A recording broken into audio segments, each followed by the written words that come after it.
আল্লাহ রাব্বুল আলামিন ইবাদত করার জন্যই মানুষকে তৈরি করেছেন। মানুষের কাজ হলো আল্লাহর গোলামি করা, আল্লাহর হুকুম পালন করা। এই হুকুম পালন করতে গিয়ে আল্লাহ পাক হুকুম পালনের জন্য বলছেন ওয়াবুদুল্লাহ ওয়া লা তুশরিকু বিহি শাইআ। ওয়াবুদুল্লাহ, আল্লাহর ইবাদত করো, আল্লাহর গোলামি করো, আর তার সাথে কোনো শরীক স্থাপন করো না। পৃথিবীর মধ্যে আমরা তো সুখ শান্তি চাই, দুনিয়ায় দুমুঠো খেতে চাই। দুই মুঠো যদি খেতে চাই, পড়তে চাই, পৃথিবীর মধ্যে যদি শান্তিতে থাকতে চাই, তাহলে ইবাদত করা লাগবে। ইবাদত করলেই খাবার পাওয়া যাবে। ইবাদত করলে কি পাওয়া যাবে? খাবার পাওয়া যাবে।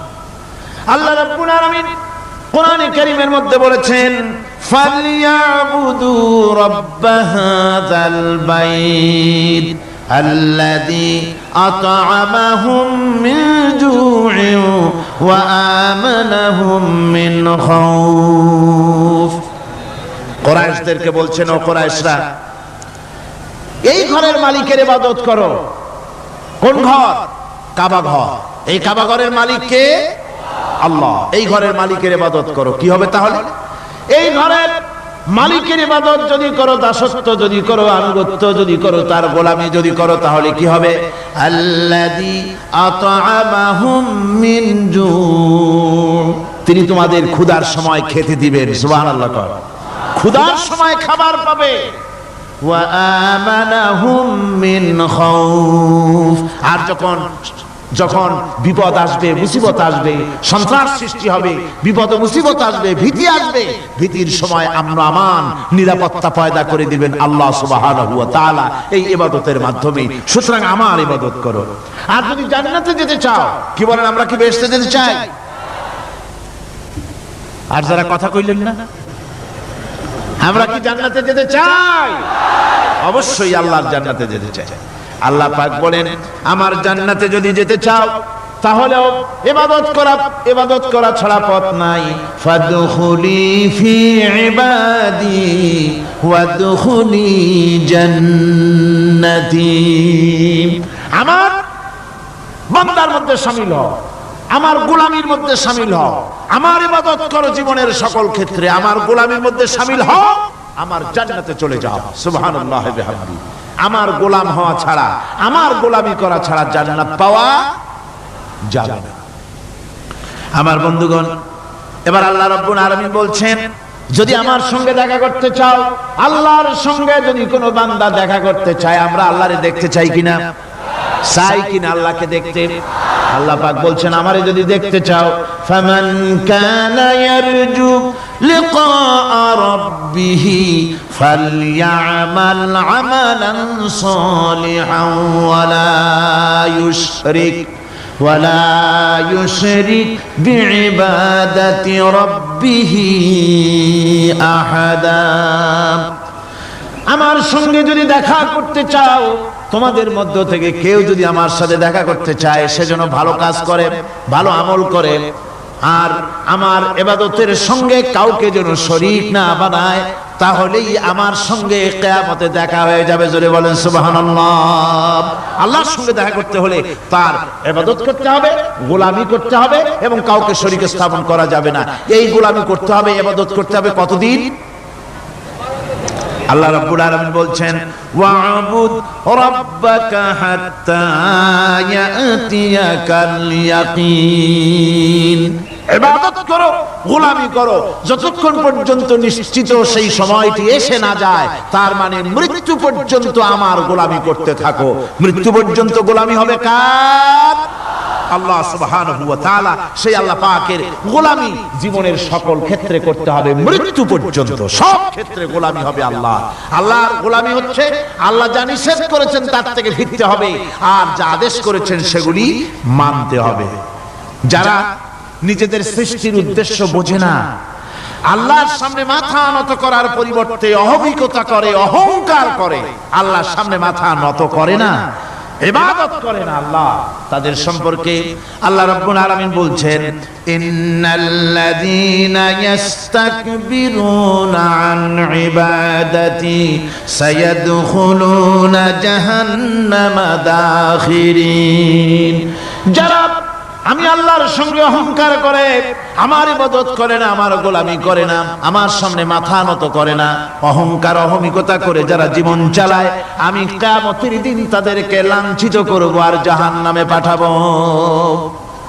যারা আল্লাহর গোলামি করবে না, আল্লাহর ইবাদত করবে না, অস্বীকার করবে আল্লাহর গোলামিকে, অহমিকতা করে চলবে, তাদের জায়গা হবে কোথায়? জাহান্নামের মধ্যে। সুতরাং মানুষের মর্যাদা বাড়ে আল্লাহর গোলামিতে। মর্যাদা বাড়ে কিসে? আল্লাহর গোলামিতে। গোলামি করলেই মর্যাদা বাড়বে। এই জন্য আল্লাহ পাক কোরআনের মধ্যে, কোরআনে কারীমের মধ্যে সবচেয়ে মাহবুব আল্লাহ পাকের মাহবুব বান্দাদের কথা যখন বলেছেন, তখন নাম নেন নাই, আব্দুন শব্দ ব্যবহার করেছেন, গোলাম বলেছেন, বান্দা বলেছেন। আমার বান্দা। বান্দা হচ্ছে মানুষের জন্য সবচেয়ে বড় ডিগ্রি আল্লাহর পক্ষ থেকে। আলিম, উলামা, পীর, বুজুর্গ, সাহাবী, পয়গম্বর, নবী, রাসূল, সবচেয়ে বড় খিতাব হচ্ছে আব্দ। আল্লাহর গোলাম হওয়া, আল্লাহর প্রিয় ডাক হচ্ছে আব্দ। মানুষকে আল্লাহ যাকে সবচেয়ে বেশি ভালোবাসেন, যাদেরকে বেশি ভালোবাসেন, তাদেরকে আব্দ বলেছেন। কি বলেছেন বলুন? আব্দ, বান্দা। আল্লাহ পাক এই পৃথিবীতে সবচাইতে বেশি ভালোবেসেছেন কাকে? মুহাম্মদুর রাসূলুল্লাহ সাল্লাল্লাহু আলাইহি ওয়াসাল্লাম। তাকে আল্লাহ পাক সবচাইতে বেশি ভালোবাসেন। এবার দেখুন আল্লাহ রাব্বুল আলামিন তার হাবিবকে কি নাম দিয়ে ডাকতেছেন? নাম নেন নাই, নবী এবং রাসূলও বলেন নাই। কোরআনে কারীমের ভিতরে রাব্বুল আলামিন তার হাবিবকে আব্দ বললেন। যেমন দেখুন, ইন কুনতুম ফি রাইবিম মিম্মা নাযালনা আলা আবদিনা, আমি যে কিতাব নাজিল করেছি আমার বান্দার উপরে, তোমাদের যদি সন্দেহ হয়, এই যে বান্দা আমার আব্দের উপরে নাজিল করেছি, এই আব্দকে মুহাম্মদ রাসূলুল্লাহ সাল্লাল্লাহু আলাইহি ওয়াসাল্লাম আব্দ, অর্থাৎ সবচেয়ে প্রিয় ডাক হচ্ছে আল্লাহর পক্ষ থেকে বান্দার জন্য আব্দ। স্নেহপূর্ণ না, স্নেহপূর্ণ ডাক, মহব্বতপূর্ণ ডাক। অন্য আয়াতে আমরা দেখতে পাই, তাবারাকাল্লাযী নাযালাল ফুরকানা আলা আবদিহি লিয়াকুনা লিল আলামিনা নাযীরা। অতীব বরকতপূর্ণ সেই মহান সত্তা যিনি তার বান্দার উপরে ফুরকান নাজিল করেছেন। হুজুরের নাম নেন নাই, রাসূল বলেন নাই, বলেছেন আব্দ। কি বলেছেন? আব্দ, আমার বান্দা।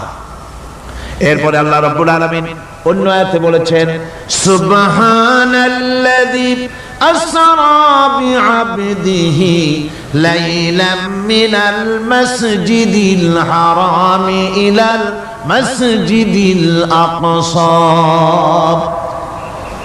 সমস্ত দুর্বলতা, অক্ষমতা থেকে মুক্ত সেই মহান সত্তা যিনি তার বান্দাকে রাতের একটি অংশে ইসরা করিয়েছিলেন।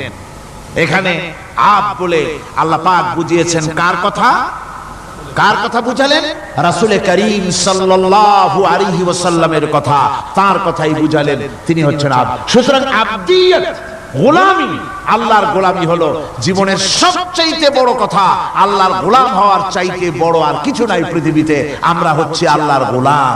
জোরে বলেন আমরা কি? আমরা যে গোলাম, সে কথা বলতে মনে হয় কারো কারো একটু লজ্জা লাগে যে আমি চৌধুরী মানুষ বা অমুক একটা লোক, অমুক একজন সম্মানী লোক, গোলাম আমি, এটা বলা কি লজ্জার কথা। এরকম একটু মনে মনে কোনো অসুবিধা কারো হয় নাকি? জোরে কম তো আমরা কি? কার গোলাম? সুবহানাল্লাহ বিহামদিহি, আল্লাহর গোলাম। আমরা এমন মহান সত্তার গোলাম, মহান সত্তার বান্দা, যার সমকক্ষ এই পৃথিবীতে কেউ নাই, আকাশেও কেউ নাই। প্রচন্ড ক্ষমতার মালিক এমন এক মহান সত্তার গোলাম আমরা। সুতরাং গোলামিটা করতে হবে সব ক্ষেত্রে। গোলামিটা হচ্ছে না, আমাদের গোলামি হচ্ছে না। আমাদের জমিনে আমরা জমিন চাষ করি, আল্লাহর গোলামি সেখানে করি না। জমিন চাষ করতে গিয়ে লাঙ্গল দিয়ে চাষ করতে গিয়ে পরের জমিনের আইল ঠেলে না, এমন এলাকা খুব কম আছে। অবশ্য চট্টগ্রামের কথা ভিন্ন, এখানে ঠেলাঠেলি করে না, এখানেও করে। তো কেমন গোলাম হলাম? জমিনে চাষ করতেছি, পরের জমিনের আইল ঠেলতেছি, যা নিষেধ করা হয়েছে আমরা সেটা করতেছি। আল্লাহ নিষেধ করছেন সুদ খেও না, আমরা সে সুদের মধ্যে যাচ্ছি। আল্লাহ নিষেধ করেছেন জুয়া খেলতে, সেই জুয়া খেলা হচ্ছে। মদ খেতে নিষেধ করেছেন, সেই মদ খাওয়া হচ্ছে। অর্থাৎ যা যা নিষেধ করা হয়েছে সমাজের মধ্যে সেগুলি বেশি করে চলতেছে, ঠিক কিনা? তাহলে কি বান্দা হতে পারলাম? বান্দা হতে পারি নাই, গোলাম হতে পারি নাই। গোলাম হতে হবে আল্লাহ পাকের। কি হতে হবে জোরে কোন? গোলাম হতে হবে জীবনের সকল ক্ষেত্রে। আল্লাহর হক বান্দার উপরে কি, আর বান্দার উপরে আল্লাহর হক কি, এ ব্যাপারে একটি হাদিস এসেছে। ওয়ান মুআয বিন জাবাল রাদিয়াল্লাহু তাআলা আনহু قال كنت رديف النبي صلى الله عليه وسلم على حمار فقال لي يا معاذ أتدري ما حق الله على العباد وما حق العباد على الله। হযরত মুআয বলছেন, আমি রাসূল করিম সাল্লাল্লাহু আলাইহি ওয়াসাল্লামের গাধার পৃষ্ঠে হুজুরের পেছনে বসা ছিলাম। হুজুর আমাকে জিজ্ঞেস করলেন, মুআয তুমি কি জানো বান্দার উপরে আল্লাহর হক কি আর আল্লাহর উপরে বান্দার হক কি? কুলতু আল্লাহু ওয়া রাসূলুহু আ'লাম, বললাম আল্লাহ এবং তার রাসূল খুব ভালো জানেন। আমি কি করে জানবো? আল্লাহ এবং তার রাসূল খুব ভালো জানেন। ক্বালা হাক্কুল্লাহি আলাল ইবাদি আন ইয়াবুদুহু ওয়া লা ইউশরিকু বিহি শাইআ। বান্দার হক হচ্ছে আল্লাহর উপরে এই যে বান্দা গোলামি করবে আল্লাহ, ইবাদত করবে আল্লাহ, আর আল্লাহর সাথে কাউকে শরীক স্থাপন করবে না। এটা হচ্ছে আল্লাহর উপরে কার হক? বান্দার। আর আল্লাহর হক হচ্ছে বান্দার উপর কি? ওয়া হাক্কুল ইবাদি আলাল্লাহ আল্লা ইউআযযিবা মান লা ইউশরিকু বিহি শাইআ। বান্দার উপরে আল্লাহর হক হচ্ছে যে বান্দা আল্লাহর গোলামি করবে আর শরীক স্থাপন করবে না আল্লাহর সাথে, আল্লাহ তাকে শাস্তি দিবেন না। সুবহানাল্লাহি ওয়া বিহামদিহি। আল্লাহ তাকে আযাব দিবেন না, আল্লাহ তাকে শাস্তি দিবেন না। সুতরাং তাওহীদের আকীদা মজবুত হতে হবে। আখিরাতের কামিয়াবি এর উপরে নির্ভরশীল। আমরা যদি আখিরাতে কামিয়াবি চাই, কি বলেন, আখিরাতে কি আমরা জীবনের সফলতা চাই? জোরে বলেন, সফলতা চাই। আখিরাতের কামিয়াবি যদি চাই, জাহান্নাম থেকে যদি বাঁচতে চাই, বেহেশতে যদি যেতে চাই, তাহলে আকীদাকে মজবুত করতে হবে। আল্লাহর সাথে কাউকে শরীক স্থাপন করা যাবে না। এবং আল্লাহ সৃষ্টিকর্তা, কোরআনে পাকের শিক্ষা অনুযায়ী আল্লাহরে বিশ্বাস করি, এতটুকুন কথা বললেই তাওহীদের হক আদায় হয় না। তাওহীদের হক হচ্ছে আল্লাহ পাককে সৃষ্টিকর্তা, পালনকর্তা, বিধানদাতা, রিজিক দাতা, কল্যাণ দাতা সবকিছু হিসাবে মানতে হবে। কাকে? আল্লাহ পাককে। জোরে সোরে বলুন, কাকে মানতে হবে? সমস্ত ক্ষমতা হচ্ছে আল্লাহ। সমস্ত ক্ষমতা কার? আল্লাহর নাম নিতে শরম করে নাকি? তাহলে জোরে সোরে কোন সমস্ত ক্ষমতা কার? আল্লাহ রাব্বুল আলামিনের এত বড় ক্ষমতা, সাগরকে নগর বানাতে পারেন, নগরকে সাগর বানিয়ে দিতে পারেন, এতিমকে রাষ্ট্রের মালিক বানায় দিতে পারেন, ধনীকে গরিব বানায় দিতে পারেন, গরিবকে ধনী বানায় দিতে পারেন, মৃত্যুকে জিন্দা করতে পারেন, জিন্দাকে মৃত্যু করে দিতে পারেন, পথের লোককে ধরে প্রেসিডেন্ট বানায় দিয়া ফুলের মালা দিয়া গলা থেকে পা পর্যন্ত ভরে দিতে পারেন। আবার আল্লাহ যদি নারাজ হয়ে যান, প্রেসিডেন্টের ফুলের মালার পরিবর্তে জুতার মালা গলায় দিয়া জেলখানার মধ্যে ঢুকাইয়া দিতে পারেন। তাহলে ক্ষমতাটা কার? বিশ্বাস করেন? সমস্ত ক্ষমতার মালিক আল্লাহ। আকীদা মজবুত হতে হবে। আমার মুসলমান ভাইরা, আকীদায় গড়বড় যদি হয়ে যায়, তাওহীদ বুঝতে যদি ভুল করেন, জীবন বরবাদ হয়ে যাবে। আর কিছু যদি না পারেন, অন্তত ঈমান ও আকীদাকে মজবুত করে যদি আল্লাহর দরবারে উঠতে পারেন, ফাকাদ ফাযা ফাওজান আযীমা। বিরাট কামিয়াবি আসবে কিয়ামতে যদি আকীদাটাকে মজবুত করে নেওয়া ওঠা যায় আল্লাহর দরবারে। সেজন্য আমি কোরআন আমাদেরকে কি শিখালো সেই কথাই বলছি। আল্লামাল কোরআন, কোরআন কি শিখায়ছে? তাবিজ শিখায় নাই। কোরআন আমাদেরকে শুধুমাত্র মাথা ঝুলে ঝুলে তেলাওয়াত এটা শিখায় নাই। কোরআন তেলাওয়াত করতে হবে, বুঝতে হবে, আমল করতে হবে। কোরআন শিখাচ্ছে। কে শিখাচ্ছে? কোরআন। তার মানে কে? আল্লাহ। কে শিখাচ্ছে? আল্লাহ সুবহানাহু ওয়া তাআলা শিখাচ্ছে। বান্দা শোনো ভালো করে। ওয়াইয়ামসাসকাল্লাহু বিদুররিন ফালা কাশিফা লাহু ইল্লা হুয়া। আল্লাহ যদি তোমার কোনো ক্ষতি সাধন করতে চান তাহলে সেই ক্ষতি থেকে তোমাকে কেউ রক্ষা করতে পারবে না। এটা হবে ঈমান। এটা কি? এই ঈমান যদি মনের মধ্যে আসে আপনি বিরাট শক্তিশালী বিপ্লবী শক্তিতে পরিণত হয়ে যাবেন। আপনার যদি ঈমান থাকে যে দুনিয়ার কোন গুলির উপরে, কোন বুলেটের উপরে যদি আমার নাম লেখা থাকে, সারা পৃথিবী ওই গুলিবিদ্ধ হওয়া থেকে আমাকে বাঁচাইতে পারবে না। আর কোন গুলির উপরে, কোন বুলেটের উপরে যদি আমার নাম লেখা না থাকে তাহলে গোটা বিশ্ব একযোগে প্রচেষ্টা করেও আমাকে গুলিবিদ্ধ করতে, এটার নাম কি? ঈমান। তাই আল্লাহ বলছেন যে আমি যদি কারো ক্ষতি করি তাহলে এই ক্ষতি থেকে তাহলে তাকে কেউ বাঁচাইতে। ওয়াইয়ামসাসকা বিখাইরিন ফাহুয়া আলা কুল্লি শাইইন কাদির। আর আল্লাহ রাব্বুল আলামিন যদি কারো কল্যাণ করতে চান তাহলে তার কল্যাণকে কেউ ফিরায় দিতে পারে না। কল্যাণ থেকে কেউ তাকে কল্যাণ থেকে মাহরুম করে দিতে পারে না। তার মানে হলো আল্লাহ যদি কাউকে চুল ধরে, মাথা ধরে, কল্লা ধরে উপরের দিকে টানে আর দুনিয়া যদি তার পাও ধরে নিচের দিকে টানে তাহলে দুনিয়া পারবে? পারবে? আল্লাহ কল্যাণ করতে চাইলে কেউ ঠেকাইতে পারবে না, আর আল্লাহ অকল্যাণ করতে চাইলেও তার থেকেও কেউ বাঁচতে। ওয়াহুয়াল কাহিরু ফাওকা ইবাদিহি ওয়াহুয়াল হাকীমুল খাবীর। তিনি তার বান্দাদের উপরে একচ্ছত্র আধিপত্য রাখেন, একচ্ছত্র ক্ষমতার অধিকারী তার বান্দার উপরে, সমস্ত জিনিসের উপরে তিনি ক্ষমতা রাখেন। তিনি মহান বিজ্ঞানময়। এই তাওহীদ খুঁজে নিতে হবে। তাওহীদ অর্থাৎ আল্লাহ পাককে সমস্ত ক্ষমতার মালিক মনে করতে হবে। দেখুন আমাদের জাতির পিতা কে? আমাদের জাতির পিতা মনে আছে তো? ভুল টুল করেন না তো? ভুল টুল করবেন না। আমাদের জাতি আত্মভোলা, মাঝে মধ্যে ভুল টুল করে বসে, আন্দাজে ভান্দাজে একটা বানায় বসে। আসলে জাতির পিতা মুসলমানদেরকে ইব্রাহিম আলাইহিস সালাম তাওহীদকে খুঁজছেন।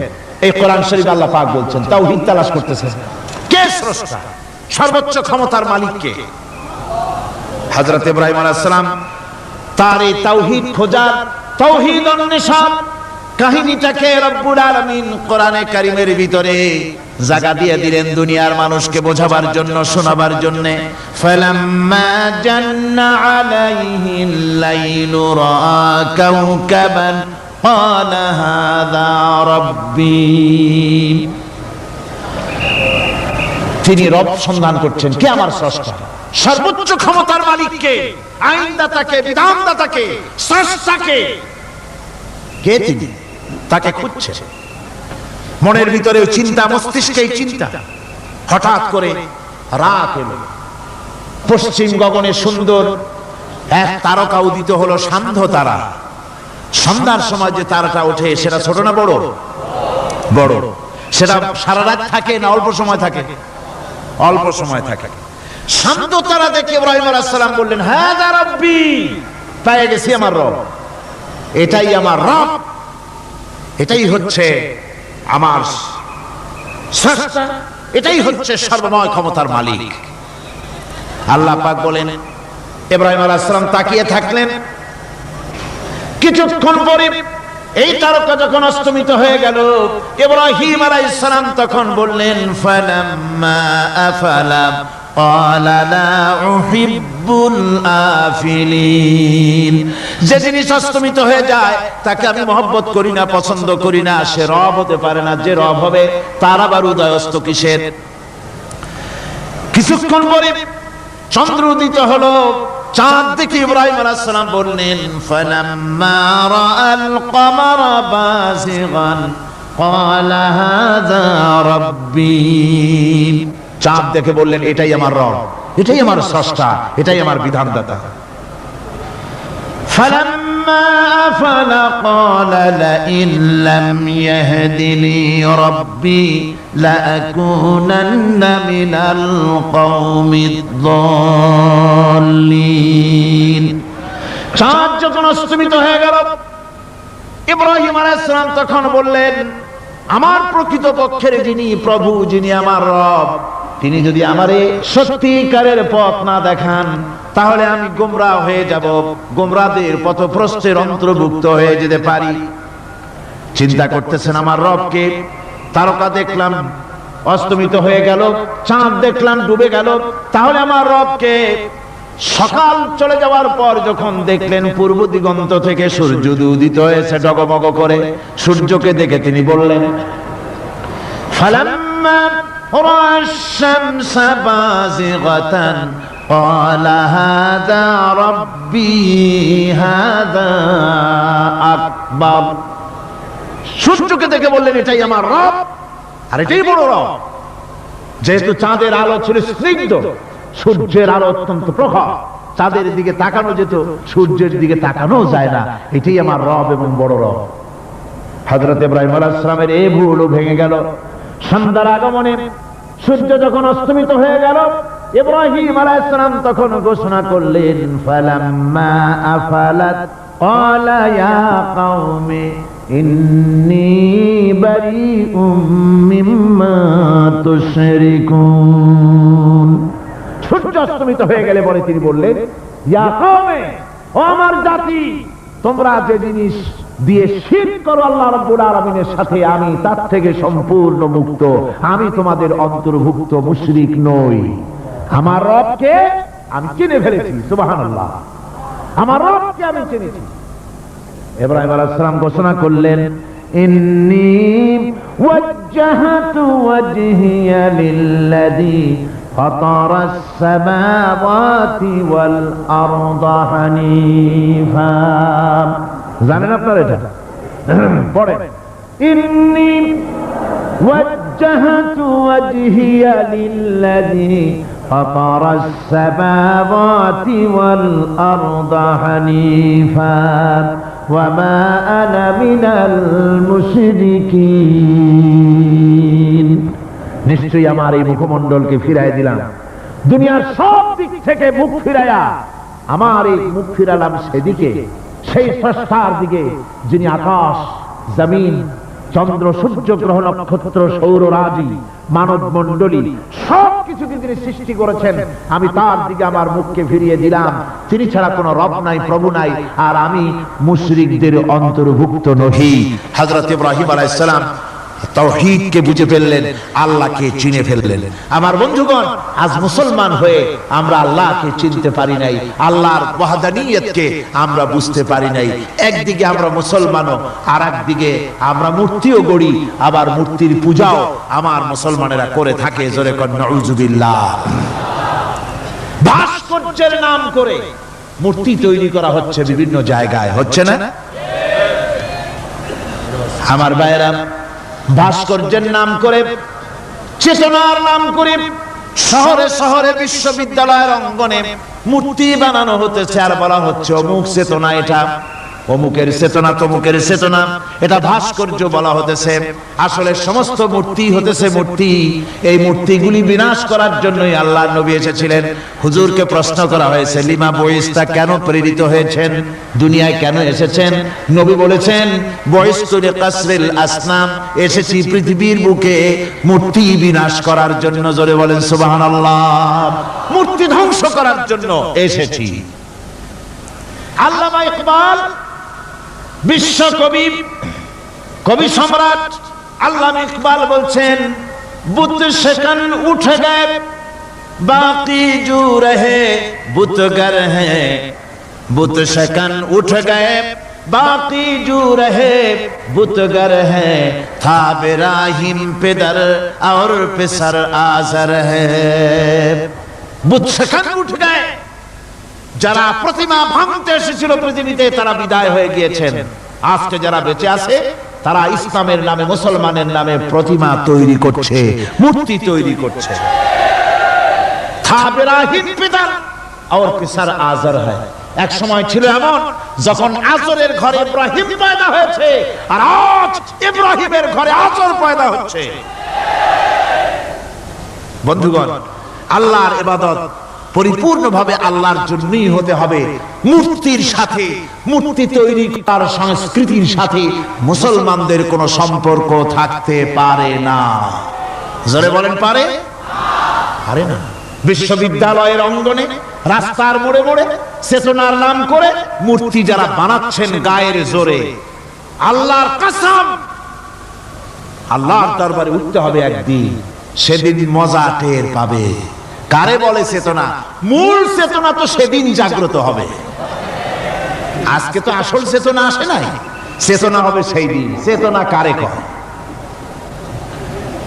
চেতনা কত প্রকার এবং উহা কি কি উদাহরণ সহরে বুঝাইয়ে দেওয়া হবে আমার ভাইরা মাথা জায়গায় যেয়ে দেখবেন কি শুধু মাথাই দেখবেন আপনারও একটা মাথা দেখবেনও মাথা আল্লাহ পাক তো গোটা ময়দান ভরে দিয়েছেন আলহামদুলিল্লাহ আমি প্রথম দিন বলেছিলাম কোরআনের মাহফিলের চাইতে শ্রেষ্ঠ মাহফিল আল্লাহর আকাশের নিচে জমিনের উপরে আর নাই হাদিস শরীফের ভিতরে এসেছে এই মাহফিলে যখন আপনি আসতেছিলেন হাজার হাজার ফেরেশতা আপনার পেছনে পেছনে এসেছে আপনার আমলনামায় নেকি লিখেছে রাসূলুল্লাহ বলছেন বান্দারা যখন কোরআন শোনার জন্য আল্লাহর জিকিরের জন্য কোরআনের জন্য যখন বসে যায় আল্লাহর রহমতের ফেরেশতারা মাহফিলের চতুর্দিকে তারা ঘিরে দাঁড়িয়ে যায় আকাশ পর্যন্ত এই মাহফিল ঘেরাও হয়ে আছে ফেরেশতা দিয়া কি দিয়া কার কথা আল্লাহর রাসূলের কথা ফেরেশতা দিয়ে গোটা মাহফিল ঘেরাও হয়ে আছে আকাশ পর্যন্ত তারা দাঁড়িয়ে আছে ফেরেশতারা বলতে থাকে রব্বুল আলামিন তোমার বান্দারা যতক্ষণ রাস্তায় ছিল ততক্ষণ নেকি লিখেছি এখন মাহফিলে বসে গেছে এখন কি করি আল্লাহ পাক বলেন আমার ফেরেশতারা আমার বান্দারা যতক্ষণ মাহফিলে বসে থাকবে ওদের প্রত্যেক শ্বাস এবং প্রশ্বাসের বিনিময়ে 10-10 করে নেকি লিখতে থাকো প্রত্যেকটি শ্বাস প্রশ্বাসের বিনিময়ে নেকি লেখা হচ্ছে সুবহানাল্লাহ আপনারা পাড়ায় জান্নাতে বসে আছেন মাজালিসুল ইলম হিয়া রাউদাতুম মিন রিয়াদিল জান্নাহ এটা জান্নাতের টুকরায় আপনারা বসে আছেন জোরে কোন সুবহানাল্লাহ কারো বাপের কথা বলা হচ্ছে না কার্ল মার্কসের কথা নয় লেনিনের কথা নয় পৃথিবীর কোন মানুষের কথা নয় কথা হচ্ছে আমার আল্লাহর কথা কার কথা আর হচ্ছে তার হাবিব বিশ্বনবী জনাব মুহাম্মদ রাসূলুল্লাহ সাল্লাল্লাহু আলাইহি ওয়াসাল্লামের কথা আমার ভাইয়েরা সুতরাং তাওহীদ তাওহীদ তাওহীদকে বুঝতে হবে বিশ্বাস করতে হবে তাওহীদের উপরে জীবন গড়তে হবে তাওহীদ হচ্ছে বিশ্ব মানবতার জন্য ঐক্যের প্রতীক তাওহীদই পারে বিশ্ব মানবতাকে ঐক্যবদ্ধ করতে আর কোনো জিনিসই পারে না আমার ভাইরা কোরআনে কারীম বলছে কুল ইয়া আহলাল কিতাবি তাআলাউ ইলা কালিমাতিন সাওয়াইন বাইনানা ওয়া বাইনাকুম আল্লা না'বুদা ইল্লাল্লাহ ঐক্যের কথা বিশ্বব্যাপী মানব মণ্ডলীর ঐক্যের কথা ইউনিটির কথা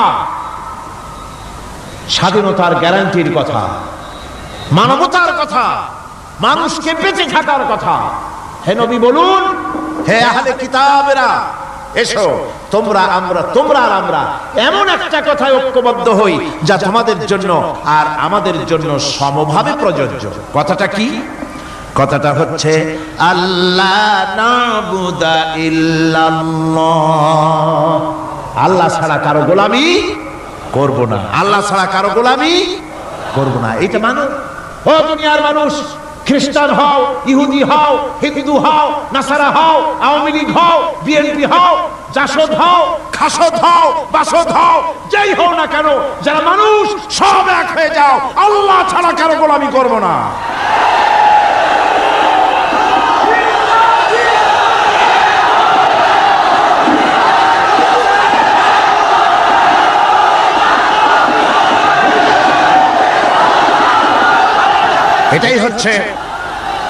এটাই হচ্ছে আল্লাহ পাকের পক্ষ থেকে গোটা বিশ্ব মানবতার ঐক্যের বাণী, বিশ্ব মানবতার ঐক্যের কথা। আল্লাহ না'বুদু ইল্লাল্লাহ, আল্লাহ ছাড়া কারো গোলামি করব না। এ কথা মানতে কারো অসুবিধা আছে? তিনি স্রষ্টা সুবহানাহু ওয়া তাআলা। তিনি বলছেন, পৃথিবীর মানুষেরা তোমাদের সৃষ্টি করেছি আমি, সুতরাং ঘোষণা করো আল্লাহ ছাড়া কারো গোলামি করব না, সকলের জন্য। কি সুন্দর কথা, সাওয়াইন বাইনানা ওয়া বাইনাকুম, তোমাদের জন্য আর আমাদের জন্য সমান। তোমরাও আল্লাহরে মানো, আমরাও আল্লাহরে মানি, সুতরাং আল্লাহর গোলামি করতে অসুবিধা কোথায়? ওয়ালা নুশরিকা বিহি শাইআ, আর আল্লাহর সাথে কারো শরীক স্থাপন করো না। ওয়ালা ইয়াত্তাখিযা বা'দুনা বা'দান আরবাবাম মিন দুনিল্লাহ, আর আল্লাহ ছাড়া কাউকে রব বলে মেনে নেব না, সুপার পাওয়ার বলে মেনে নেব না, আইনদাতা বিধানদাতা হিসেবে মেনে নেব না।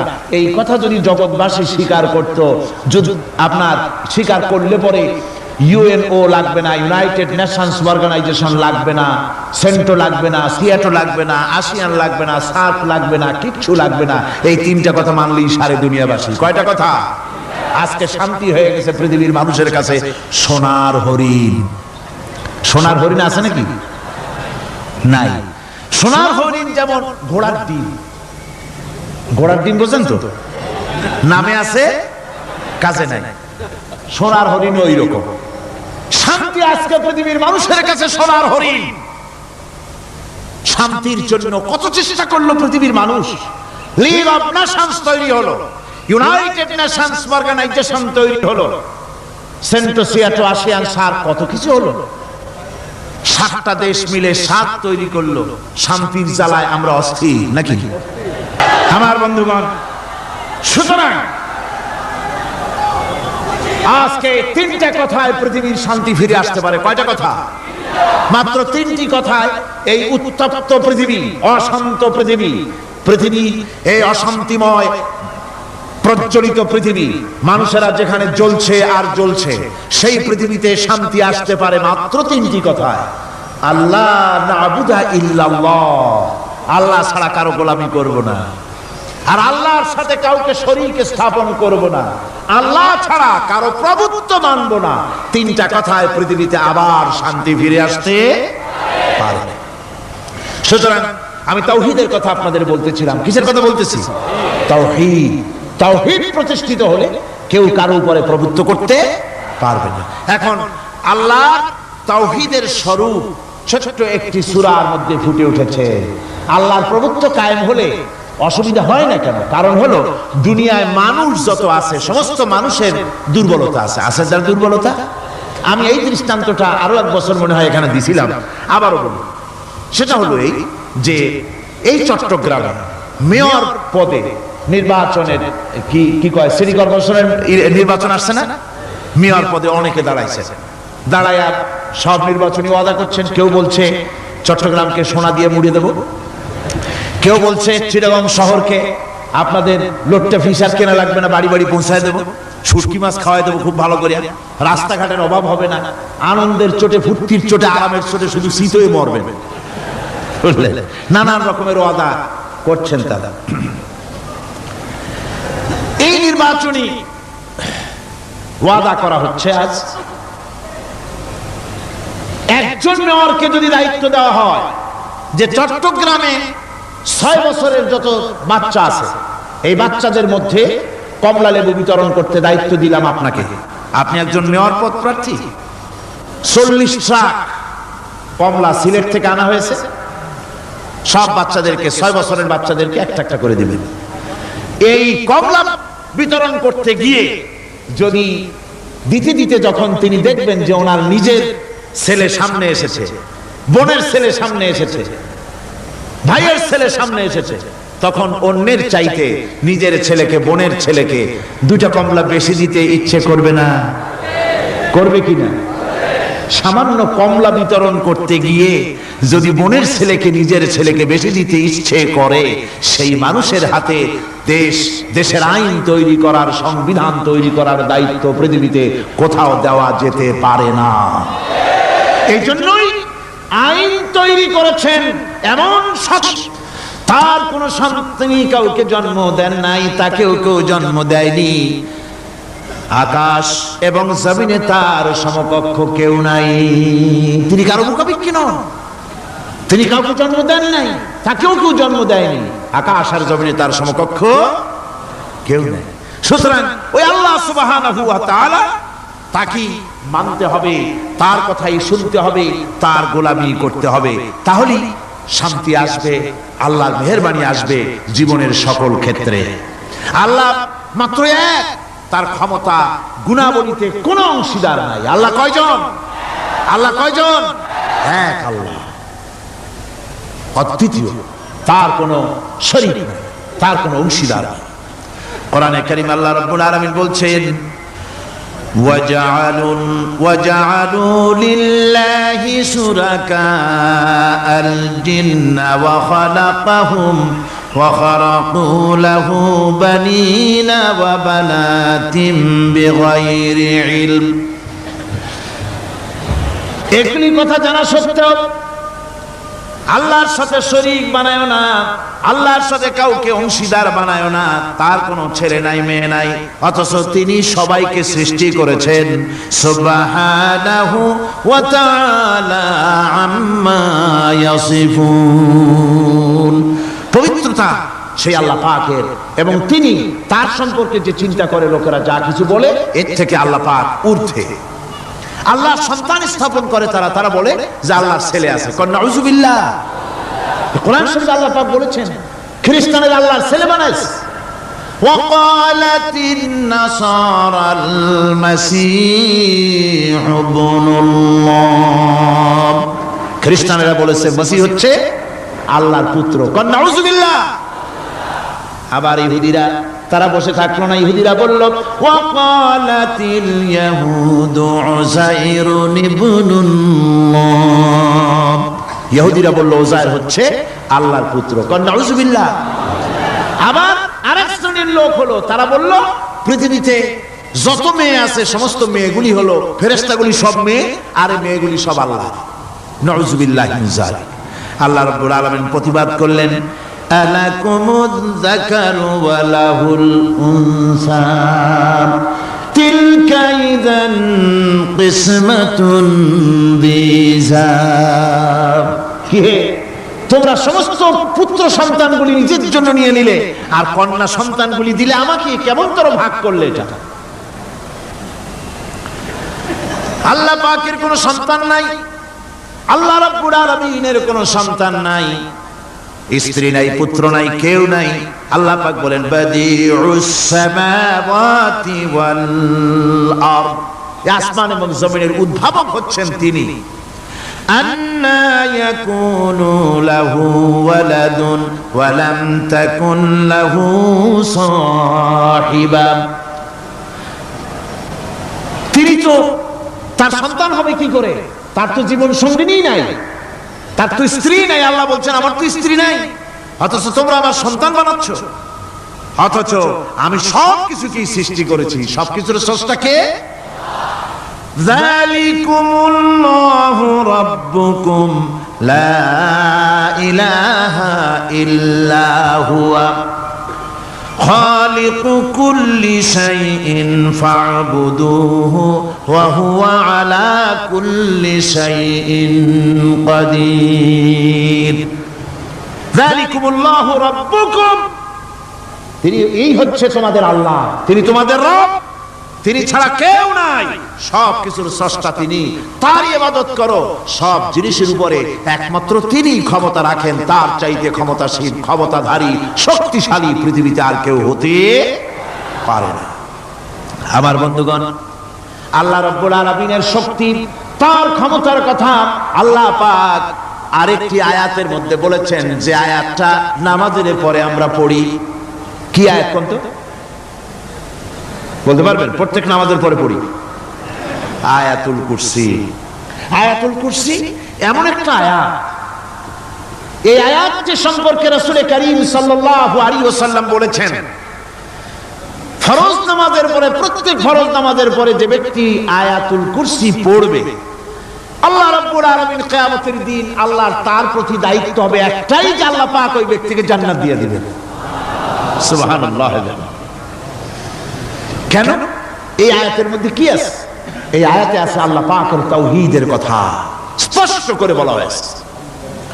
আল্লাহু লা ইলাহা ইল্লা হুয়াল হাইয়ুল কাইয়্যুম। পড়েন সবাই, আল্লাহু লা ইলাহা ইল্লা হুয়াল হাইয়ুল কাইয়্যুম।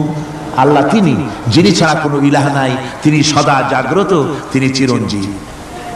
লা তাখুযুহু সিনাতুন ওয়ালা নাওম। আল্লাহ ঘুমায়, আল্লাহ তন্দ্রা যান, আল্লাহ জিমায়, আল্লাহর জিমানি নাই, আল্লাহর তন্দ্রা নাই, আল্লাহ ঘুমান না। সুবহানাল্লাহি ওয়া বিহামদিহি। অহরহ তার সামনে রয়েছে গোটা পৃথিবী, গোটা আকাশ জমিন, সমস্ত সৃষ্টি জগৎ তার সামনে। তিনি ঘুমান না, তার কোনো তন্দ্রা নাই, তার কোনো নিদ্রা নাই। আল্লাহ কোথায় আছে? আল্লাহ কোথায়?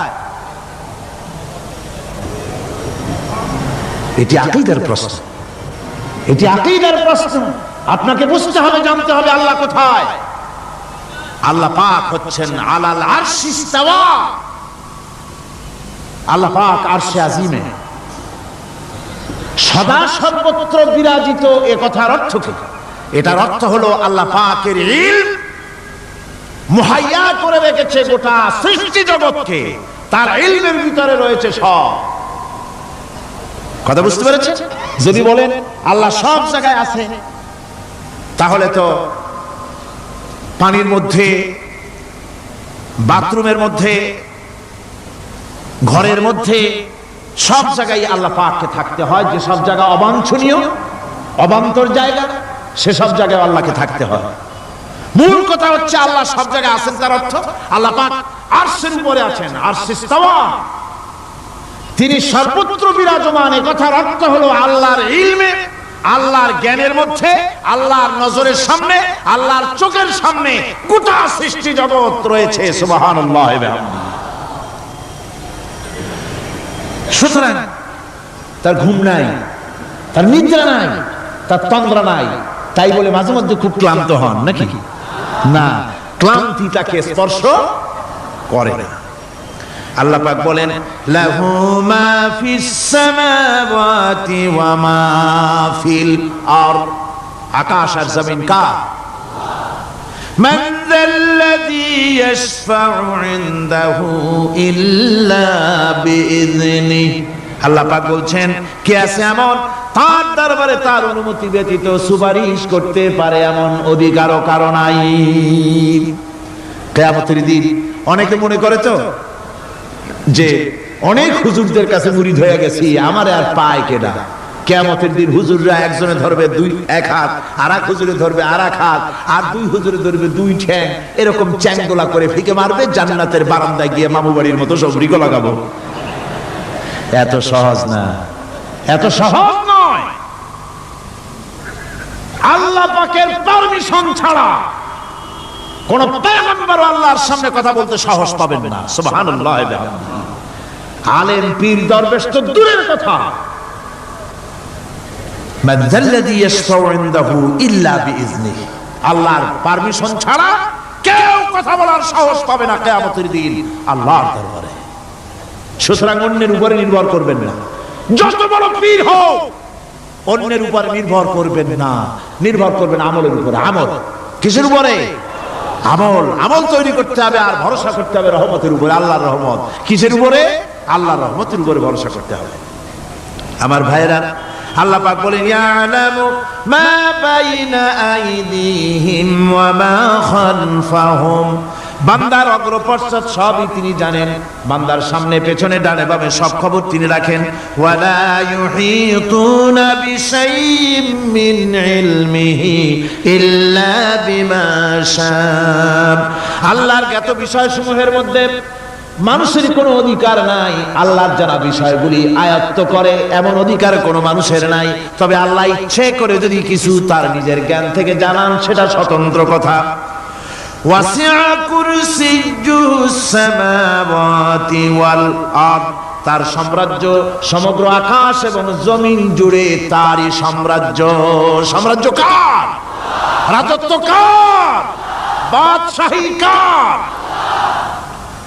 ওয়ালা ইয়াউদুহু হিফযুহুমা ওয়া হুয়াল আলিয়্যুল আযীম, এই সবের রক্ষণাবেক্ষণ এমন কোন কঠিন নয় যা তাকে ক্লান্ত করে দিতে পারে। সুবহানাল্লাহি ওয়া বিহামদিহি, আকাশ এবং জমিন সমস্ত সৃষ্টি জগৎ এগুলি এমন কোন ব্যাপার না আল্লাহর কাছে যেগুলি সব কন্ট্রোল করতে গিয়ে তিনি ক্লান্ত হন, শ্রান্ত হন, বিশ্রাম নিতে হয় না। এগুলি কোনো ক্লান্তি শ্রান্তি আল্লাহ পাককে স্পর্শ করেন না। তিনি হচ্ছেন মহান, তিনি এক মহান সত্তা, মহান স্রষ্টা। আল্লাহর জ্ঞান এবং ক্ষমতা সর্বাধিক, সবচাইতে বেশি জ্ঞান এবং ক্ষমতা আল্লাহ সুবহানাহু ওয়া তাআলা, তার চাইতে বড় ক্ষমতা, তার চাইতে বেশি জ্ঞান আর কারো হতে পারে না। কোরআনে কারিমে আল্লাহর জ্ঞান এবং ক্ষমতা আর গুণাবলী সম্পর্কে আল্লাহ পাক বলছেন এগুলি আমাদের জানা দরকার। আল্লাহকে শুধু আল্লাহ হিসেবে মানলে হবে না, তার গুণ জানতে হবে, তার ক্ষমতা জানতে হবে। আল্লাহর গুণ, আল্লাহকে বিশ্বাস করতে হবে তার গুণ সহকারে। আল্লাহর বিশ্বাস করবেন কি সহ? গুণ সহ। সাপকে ভয় করতে হবে তার বিষের জন্য, তার বিষ আছে, বিষ সহকারে ওকে ভয় করতে হবে। সাপকে বিষ সহকারে ভয় করতে হবে। বাঘকে আপনাকে আক্রমণ করতে পারে সেই ভয় করে আপনাকে বিশ্বাস করতে হবে। আগুন জ্বালাই দিতে ভয় করে, সেই বিশ্বাস করে ভয় করতে হবে। আল্লাহ রাব্বুল আলামিনকে বিশ্বাস করতে হবে তার গুণাবলী সহকারে। এমনি আল্লাহ আছেন এই কথাটুকুন বলাই যথেষ্ট নয়। কোরআনে কারীম বলছে হুয়াল্লাহুল্লাযী লা ইলাহা ইল্লা হুয়া আলিমুল গায়বি ওয়াশ শাহাদাতি হুয়ার রাহমানুর রহিম, তিনি আল্লাহ যিনি ছাড়া কোনো ইলাহ নাই, তিনি পরম দাতা, তিনি দয়ালু। আল্লাহর এভাবে বিশ্বাস করতে হবে। হুয়াল্লাহুল্লাযী লা ইলাহা ইল্লা হুয়াল মালিকুল কুদ্দুসুস সালামুল মুমিনুল মুহাইমিনুল আজিজুল জব্বারুল মুতাকাব্বির, তিনি বাদশা, তিনি আল্লাহ যিনি ছাড়া কোনো ইলাহ নাই। তিনি বাদশা, তিনি মহান, তিনি পবিত্র, তিনি শান্তির ধারক, তিনি নিরাপত্তার আধার, রক্ষণাবেক্ষণকারী একমাত্র তিনি। তিনি পরাক্রমশালী, সর্বজয়ী, তার উপরে কারো কোনো ক্ষমতা নাই। সুবহানাল্লাহি আম্মা ইউশরিকুন, আল্লাহ পাক পুত পবিত্র তারা যে সমস্ত জিনিস দিয়ে আল্লাহর সাথে শরীক স্থাপন করে।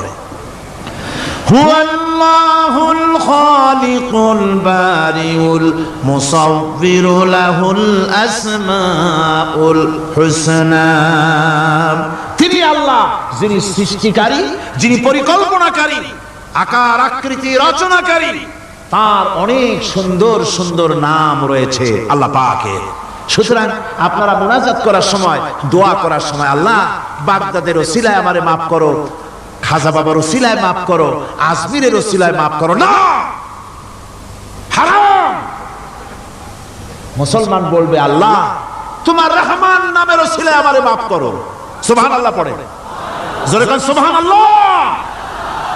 হে আল্লাহ তোমার রহিম নামের ইজ্জতে আমাকে মাফ করো, তোমার জালালত, তোমার জালালের ইজ্জতে আমাকে মাফ করো।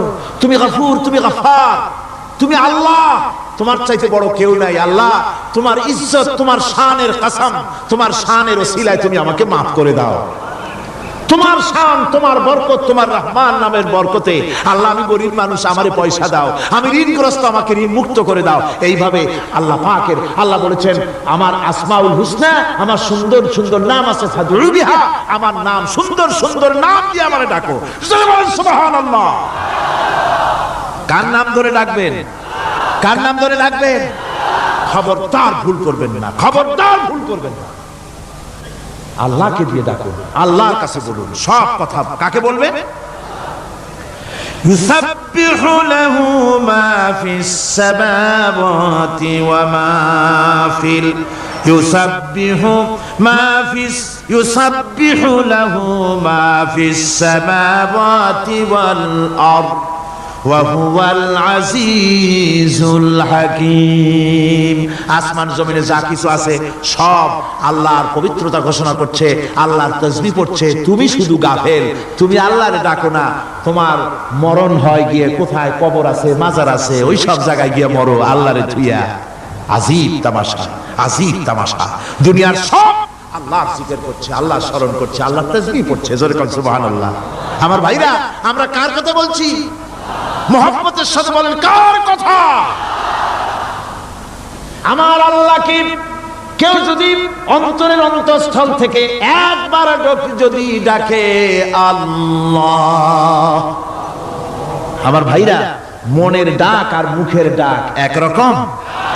दिल से जो बात निकलती है असर रखती है पर नहीं मगर ताकते परवाज रखती है। অন্তর থেকে যে কথা বেরোয় সে কথা প্রভাব বিস্তার থাকে, ডানা নাই কিন্তু ওড়ার ক্ষমতা রাখে। অন্তর থেকে কথা বলা, মুখের কথা বলা আলাদা।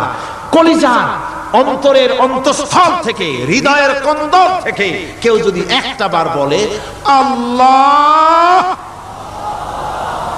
কোন বান্দা যদি অন্তরের অন্তঃস্থল থেকে একবার যদি আল্লাহকে ডাকে আল্লাহ, আল্লাহ পাক 70 বার সাড়া দিয়া বলেন বান্দা কি চাও, আমি হাজির।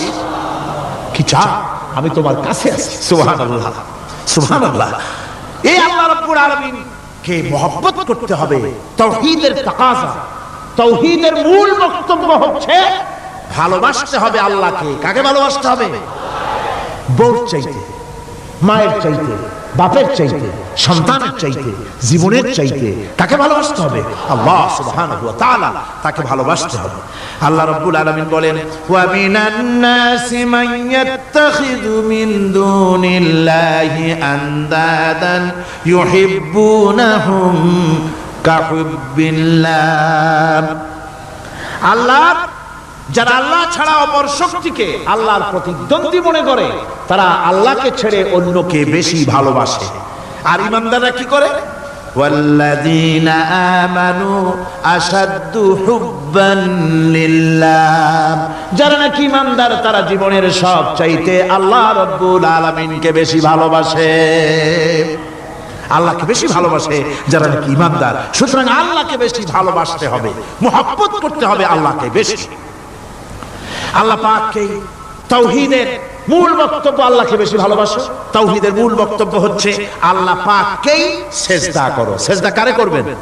কারে করবেন? আল্লাহ পাক বলেন ওয়া মিন আয়াতিহিল লাইলু ওয়ান নাহারু ওয়াশ-শামসু ওয়াল কমার। আল্লাহ পাকের অসংখ্য নিদর্শনাবলীর মধ্যে তার নিদর্শন হতেছে তিনি চাঁদ সৃষ্টি করেছেন, সূর্য সৃষ্টি করেছেন। লা তাসজুদু লিশ-শামসি ওয়ালাল কমার ওয়াসজুদু লিল্লাহিল্লাযী খালাকাহুন্না ইন কুনতুম ইয়্যাহু তা'বুদুন। চন্দ্রকে সিজদা করো না, সূর্যকে সিজদা করো না, যেহেতু চাঁদ আর সূর্যকে আমি আল্লাহ তৈরি করেছি। সিজদা কেবল মাত্র আমি আল্লাহ রাব্বুল আলামিনকে করবে, আর কারো সামনে নয়। সিজদা কেবল মাত্র কার? আমার দেশের লোকেরা বোঝে না, অনেক পীর সাহেবের সামনে গিয়াও কি করে? আবার কদম বুসিও করে। কদম বুসি করতে গিয়া সিজদার মতো হয়ে যায়, মাথা নিচু করে। যে ব্যক্তি কদম বুসি করতে গিয়া মাথা নিচু করলো আর সার করলো, সে যদি বাধা না দিল তাহলে সে কদম বুসি যে করলো আর বাধা যে দিল না, দুইজন কুফরির মধ্যে শামিল হয়ে গেল। সিজদা কাউকে কাউকে করা যাবে না আল্লাহ ছাড়া। কাকে করতে হবে? একবার রাসূল করিম সাল্লাল্লাহু আলাইহি ওয়াসাল্লাম যাচ্ছিলেন পথ দিয়া, জঙ্গল থেকে একটা উট বেরিয়ে এসে হুজুরের পায়ের উপরে চুমা খাইলো, সেজদার মতোই করলো। সাহাবায়ে কিরাম বলেন, ইয়া রাসূলুল্লাহ, জঙ্গলি উটের কি খুশকিসমত, হুজুরের পায়ের উপরে চুমা খাইলো, মাথা লাগালো। হুজুর যদি অনুমতি দিতেন আপনারে সেজদা দিয়ে আমরা ধন্য হতাম। নবীজি বলেন, খবরদার, এই পৃথিবীর কোন মানুষ কোন মানুষকে সেজদা দিতে পারে না। আমি যদি কোন মানুষকে মানুষের জন্য সেজদা করা জায়েজ করতাম, তাহলে দুনিয়ার সমস্ত নারীদের বলতাম স্বামীর সামনে সেজদা দিতে। সেজদা হবে কেবলমাত্র কার? আর কারো হতে পারে না। সুতরাং আল্লাহ কি সেজদা দিতে হবে? তাওহীদের মূল বক্তব্য, আল্লাহকে ভালোবাসো, আল্লাহরে সেজদা দাও, আর নামাজ প্রতিষ্ঠা করো। কি করো? وَنَخْتَرْتُكَ فَاسْتَمِعْ لِمَا يُوحَى, আমি তোমাকে নবী হিসেবে বেছে নিয়েছি, সুতরাং কান পেতে কান লাগায়া ওহীর কথাগুলা শোনো। কি কথা? ইন্নানি আনাল্লাহ লা ইলাহা ইল্লা আনা, ওহীর কথাগুলি কান পেতে শোনো, নিশ্চয়ই আমি আল্লাহ, আমি ছাড়া কোনো ইলাহ নাই। ফা'বুদনি ওয়াকিমিস সালাতা লিযিকরি, অতএব আমার গোলামি করো, আমার দাসত্ব করো, আমার আনুগত্য করো, আর আমার শরণার্থে নামাজ কায়েম করো, নামাজ প্রতিষ্ঠা করো। মুসলমানদের জীবনে সর্বশ্রেষ্ঠ ইবাদত কোনটি? চিল্লায় কোনটি? এই নামাজ সর্বশ্রেষ্ঠ ইবাদত। যে নামাজ, সেই নামাজ আমার দেশের মুসলমানেরা ট্রেনে দেখবেন, ট্রেনে যখন যান দেখবেন নামাজের ওয়াক্ত হলে কয়টা মুসলমানের নামাজ পড়ে। লঞ্চে যান, স্টিমারে যান, দেখবেন কয়জনের নামাজ পড়ে। বাজার ঘাটে যান, দেখবেন কয়জনের নামাজ পড়ে। নামাজ নাই, নামাজ নাই। লা দীনা লিমান লা সালাতা লাহু, যে ব্যক্তি নামাজ পড়ে না তার কাছে ধর্ম নাই, ঈমান নাই, কিছু নাই। যে ব্যক্তি ইচ্ছে করে, মান তারাকা সালাতান মুতাআম্মিদান ফাকাদ কাফার, যে ব্যক্তি ইচ্ছে করে নামাজ ছেড়ে দিল সে কাফের হয়ে গেল। জোরে বলেন, কি হয়ে গেল? সে কুফরি করল। আল্লাহ নবী বলেছেন, যে ব্যক্তি ইচ্ছে করে নামাজ ছেড়ে দেয়, আল্লাহ রাব্বুল আলামিন আর তার রাসূলের সাথে তার সমস্ত সম্পর্ক ছিন্ন হয়ে যায়, কোনো সম্পর্ক আর থাকে না।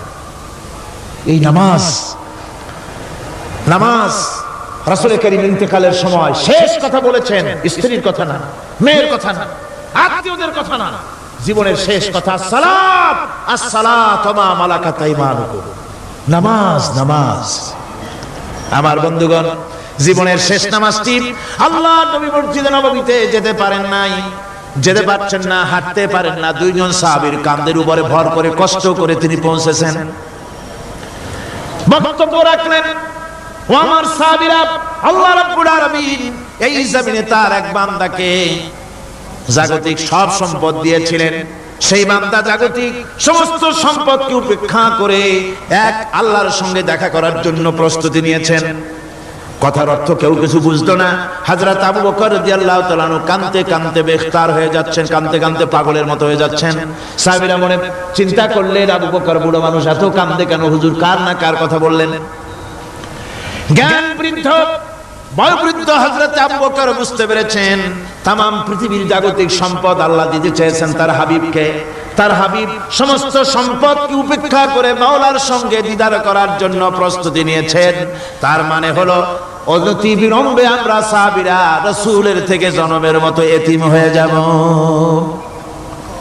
হুজুর বললেন, আজ থেকে মসজিদে নববীর সমস্ত দরজাগুলি বন্ধ হয়ে যাবে, শুধু আবু বকরের দরজাটা খোলা থাকবে। হযরত আবু বকরের কে দায়িত্ব দিয়ে রাসূল পাক হুজরা শরীফে চলে গেলেন। পরবর্তী নামাজের ওয়াক্তে এশা ওয়াক্ত হয়ে গিয়েছে।